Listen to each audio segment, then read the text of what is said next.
Assalamualaikum warahmatullahi wabarakatuh. Halo semuanya.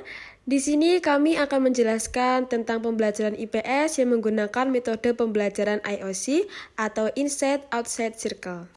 Kami yang beranggotakan saya Marsalita Nasyafislia dan saya Vivi Amelia Rahma. Pada video kali ini kami akan menjelaskan tentang pengertian, langkah-langkah, kelebihan, dan kekurangan dari metode IOC. Pengertian IOC, model pembelajaran lingkaran dalam dan luar Inside Outside Circle atau IOC adalah model pembelajaran dengan sistem lingkaran kecil dan lingkaran besar. Menurut Spencer Kagan pada 1993, di mana siswa saling membagi informasi pada saat yang bersamaan dengan pasangan yang berbeda dengan singkat dan teratur. Selanjutnya, langkah-langkah IOC. Yang pertama yaitu separuh kelas berdiri membentuk lingkaran kecil dan menghadap keluar. Dan yang kedua, separuh kelas lainnya itu membentuk lingkaran di luar lingkaran pertama dan menghadap ke dalam. Jadi mereka itu saling berhadapan. Ketiga, dua siswa yang berpasangan dari lingkaran kecil dan besar itu membagi informasi. Yang keempat, yaitu siswa berada di lingkaran kecil diam dan sementara siswa yang berada di lingkaran besar itu bergeser satu atau dua langkah searah jarum jam sehingga masing-masing siswa mendapatkan pasangan baru. Yang terakhir yaitu giliran siswa yang berada di lingkaran besar yang membagi informasi, demikian seterusnya. Kelebihan dan kekurangan IOC. Kelebihannya yaitu siswa akan mudah mendapatkan informasi yang berbeda-beda dan beragam dalam waktu bersamaan, sedangkan kekurangannya yaitu membutuhkan ruang kelas yang besar, terlalu lama sehingga tidak konsentrasi dan disalahgunakan untuk bergurau dan rumit untuk dilakukan. Untuk lebih memahami lagi tentang pembelajaran IOC, mari kita simak video pembelajaran IOC dari kelompok kami. Assalamualaikum warahmatullahi wabarakatuh. Waalaikumsalam warahmatullahi wabarakatuh. Selamat pagi semuanya. Pagi Bu. Bagaimana kabar hari ini? Baik. Seperti tahunnya ya sepertinya. Semangat dong. Jadi gini ya, kalau Ibu bilang bagaimana kabarnya hari ini, nanti jawabnya alhamdulillah, luar biasa, Allahu Akbar. Oke? Bagaimana kabarnya hari ini? Alhamdulillah, luar biasa, Allahu Akbar.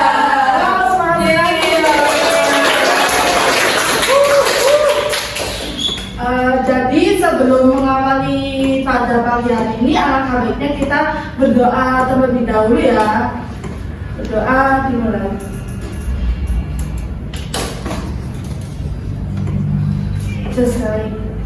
Ada istilah yaitu tak kenal maka tak sayang. Jadi kita presensi terlebih dahulu ya.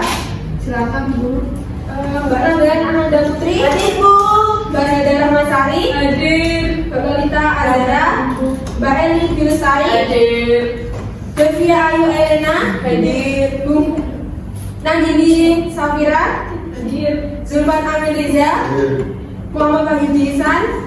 Oke, kita hadir semua Bu. Alhamdulillah. Tidak ada yang sakit hari ini? Tidak.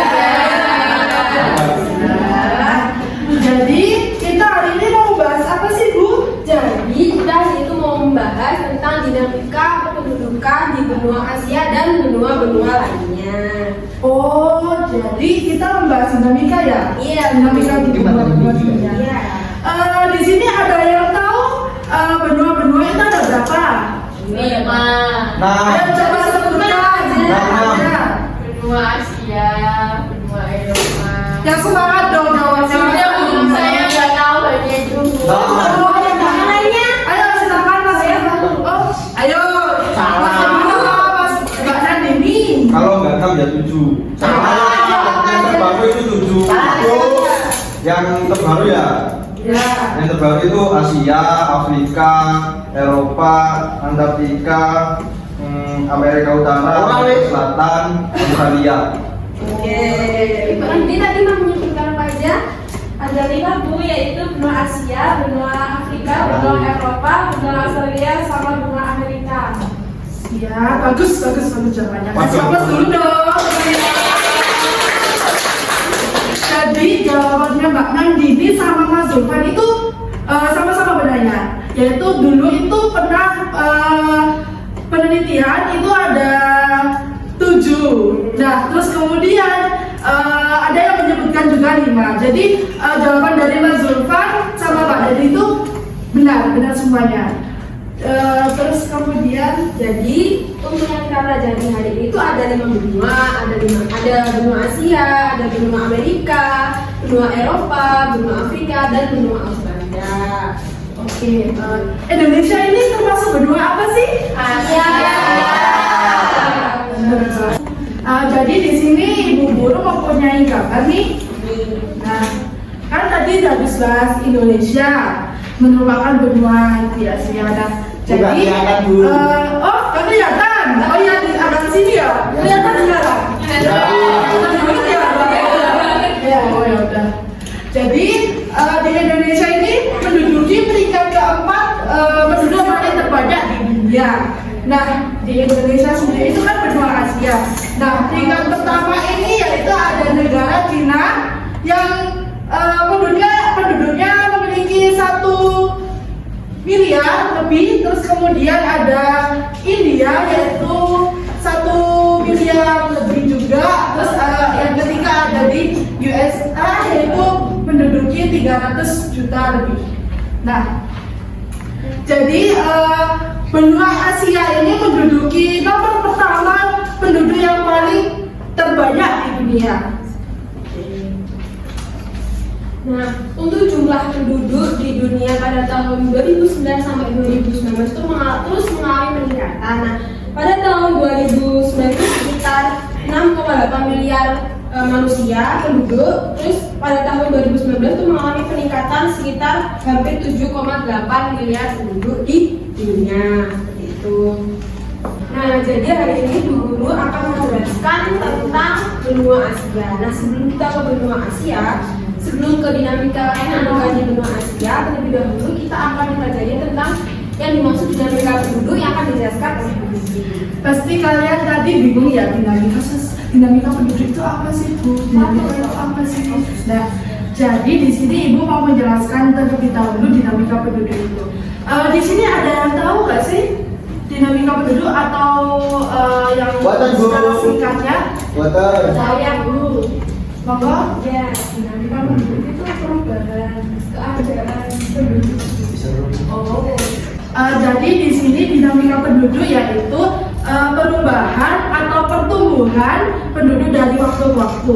Hal ini disebabkan oleh kelahiran, kematian, dan juga perpindahan penduduk. Jadi dinamika itu perubahannya secara waktu ke waktu ya.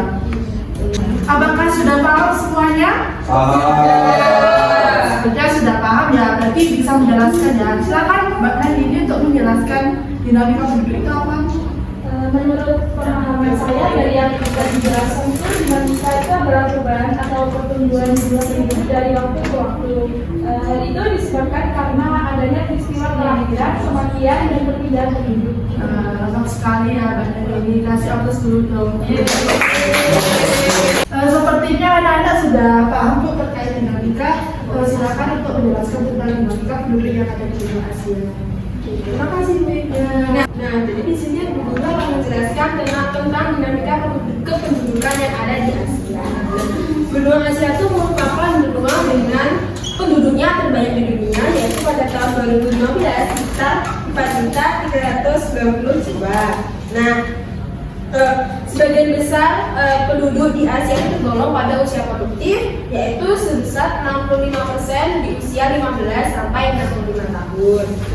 Nah, laju pertumbuhan di benua Asia itu mencapai 1,5% per tahun.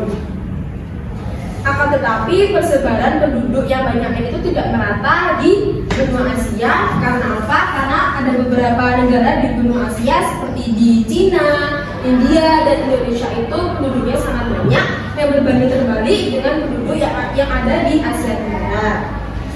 Nah, selain itu benua Asia itu memiliki beberapa ras. Apakah ada yang tahu ras apa aja yang ada di benua Asia? Ras putih, Bu. Sebentar, ada dulu ras apa? Ras kulit putih. Benar, Mas Solidi? Ras putih. Oh, salah. Jadi untuk yang benar itu jawaban dari Mbak Bunda. Ras mongoloid. Mohon maaf Mas Wahyudi bisa belajar lagi ya. Sebentar Bu, ini kenapa yang kesukaan? Apa sakit kesukaan? Aduh, itu muntah bukan aja begini. Kenapa? Ayo kesukaan, kenapa? Masa itu Mbak? Muntah bu. Semangat dong belajarnya. Ayo silakan Mbak Mas. Semangat dong, semangat ya. Jadi saya ulangi lagi ya. Seperti yang pendapatnya Mbak Bunda tadi, ada salah satunya kan ada ras mongoloid. Nah, ada dua ras lainnya yaitu ada ras Kaukasoid dan ras Mongoloid. Nah, karena benua Asia itu memiliki penduduk yang sangat banyak di antara benua-benua lainnya, kualitas penduduk yang ada di benua Asia itu juga beragam. Kualitas penduduk yang tingginya itu di antaranya ada di negara Jepang, Korea Selatan, dan Singapura. Saya Indonesia tuh. Nah, pintar, tanya bagus. Kalau Indonesia itu berada di kualitas penduduknya itu masih yang sedang atau yang tidak tinggi banget, tidak rendah banget. Nah, sedangkan untuk negara Nepal itu kualitas penduduknya itu rendah, seperti itu. Nah, saat itu di benua Asia itu juga banyak sekali terdapat beragam agama, yaitu ada agama Hindu, ada agama Sikh, agama Taoisme, agama Buddha, agama Kristen, dan beberapa agama lainnya. Nah, selain itu karena benua Asia itu juga beragam sekali negara, jadi benua Asia itu juga memiliki keberagaman bahasanya, yaitu sekitar 400 bahasa yang tersebar di berbagai negara seperti itu. Nah, jadi seperti tadi itu penjelasan tentang negara Asia. Selanjutnya kita akan berdiskusi tentang berbagai dinamika atau pendudukan di benua-benua lainnya. Baik Bu, jadi di sini kita berdiskusi ya teman-teman. Di sini Ibu mau membagi 4 kelompok. Yang pertama yaitu kelompok benua Eropa, yang kedua yaitu kelompok benua Amerika, dan yang ketiga yaitu kelompok benua Afrika, dan yang terakhir yaitu benua Australia. Nah, jadi di sini Ibu membagi 4 kelompok. Silakan Mbak Nabila dengan Mbak Nelda. Kelompok pertama dengan benua Eropa, dan kemudian kelompok kedua yaitu benua Amerika, Mbak Rita sama Mbak Eli. Dan yang ketiga yaitu benua Afrika, dan yang terakhir ada benua Australia. Wah, bu. Yang semangat dong. Semangat dong, harus semangat. Semangat, boleh semangat. males ya. Semangat. Kita tuh belajar untuk mendapatkan Wah. Loh, yang kedua itu nomor 1. Tapi sekarang kita harus belajar ilmu. biar nanti bisa kerja. Kalau kerja dapat tuh. Wah. Jadi diskusi dulu ya.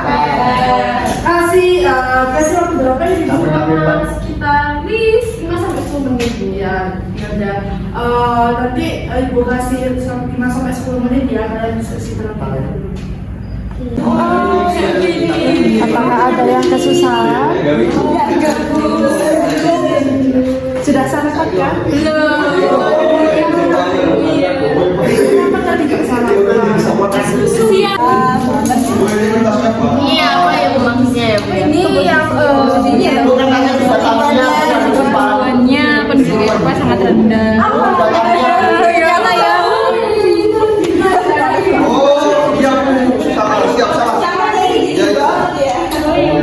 Waktunya sudah selesai ya anak-anak. Iya bu. Jadi di sini kita akan mengadakan game sini. Apa tuh? Apaan tuh? Nah, games lingkaran kecil, lingkaran besar. Ya Allah.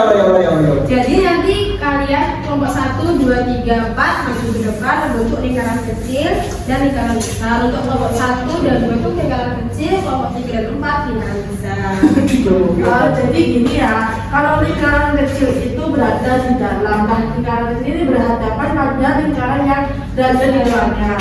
Nah, terus kemudian yang di luar itu berhadap ke dalam, menghadap ke lingkaran kecil tadi. Ayo silakan. Saya nggak bisa ilustrasi. Ayo,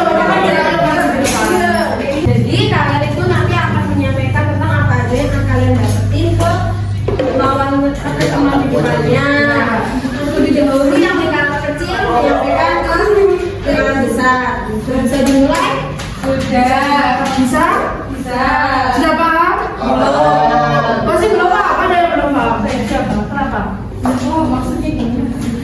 jadi gini ya, nanti lingkaran kecil itu menjelaskan hasil diskusinya. Nah, nanti gantian juga lingkaran yang di luar itu menjelaskan hasil diskusi. Oke, nah, siap Bu. Siap Bu. Siap, sudah paham? Sudah. Mulai ya. Bisa dimulai ya, bisa dimulai ya. Bisa Bu. Dimulai dari sekarang.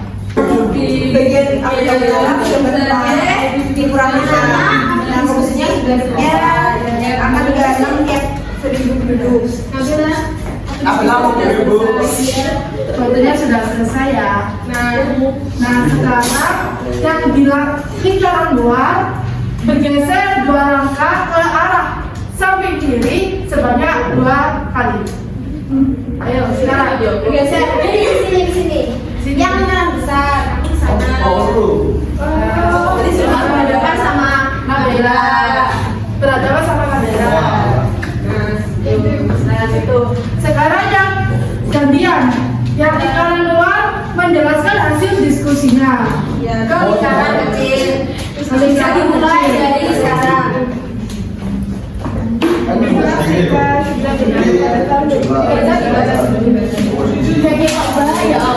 Oke, diskusi sudah selesai anak. Nah sekarang kalian kembali lagi ke kursinya masing-masing. Di sini kita akan sesi mengambil kesimpulan. Sebenarnya tadi udah diskusinya udah semuanya ya.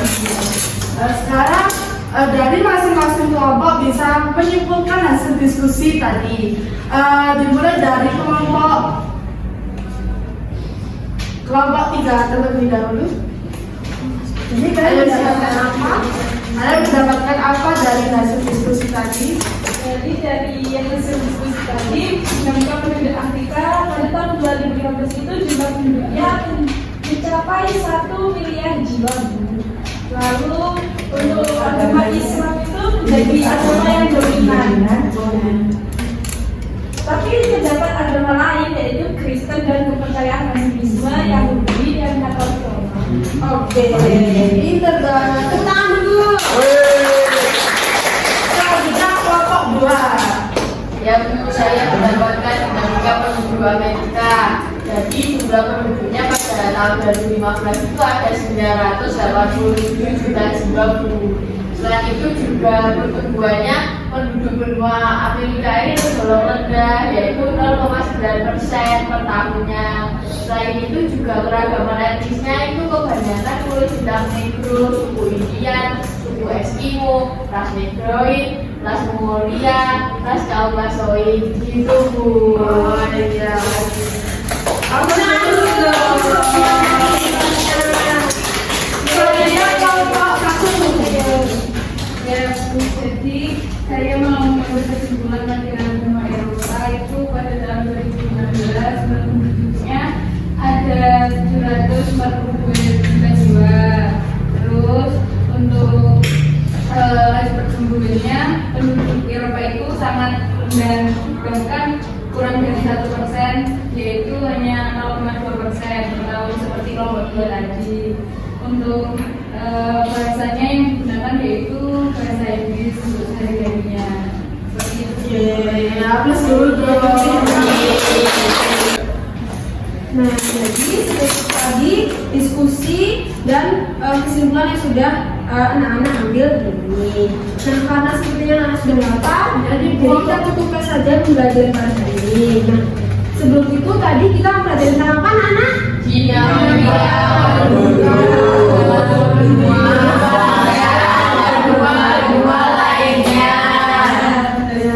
Semoga pada pelajaran hari ini kita mendapatkan ilmu yang bermanfaat. Amin. Terima kasih semuanya sudah mau belajar dengan Bu Marsha dan Bu Titis. Sekian dari kami. Wassalamualaikum warahmatullahi wabarakatuh. Waalaikumsalam.